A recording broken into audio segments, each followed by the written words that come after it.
the last trend I want to talk about is maturing influencer marketing will finally come of age. Now, I have a kind of a bone to pick because, most of my experience in influencer marketing has been in the B2B side. And from my perspective, B2B doesn't get a lot of love, right? The media doesn't write about it. People don't really talk about it. There's a small group of industry pundits who are, having conversations. I'm a part of that conversation on social media, but for the most part, they don't get a lot of coverage, right, in the media. And I get it, right? It's not a lot of TikTok activations, not a ton of Instagram, not yet at least.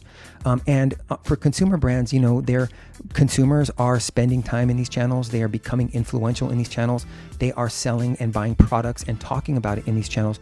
So it kind of makes sense, right? It makes sense that the media is focused on, these Gen Z and millennial influencers who are really moving the market with their large communities and with the content that they're creating. And so finally come of age, I'm not really sure what that means other than, it's been here for a while.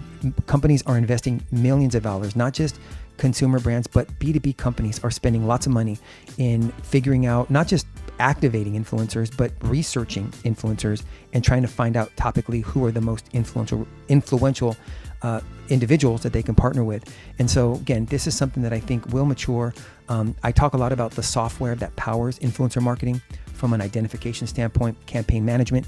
And, there's probably 30 or 40 different consumer brand influencer marketing software out there. And they all, there's a few differentiators. Some of them, for the most part, do the same thing, different. There's always a few things that make one better than the other.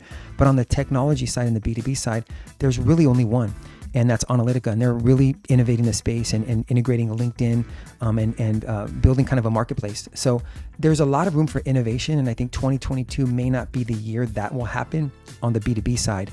But I do think brands are starting to, invest more dollars into influencer marketing because they're seeing benefit. They're seeing benefit and business value in terms of what they're doing in reaching customers online.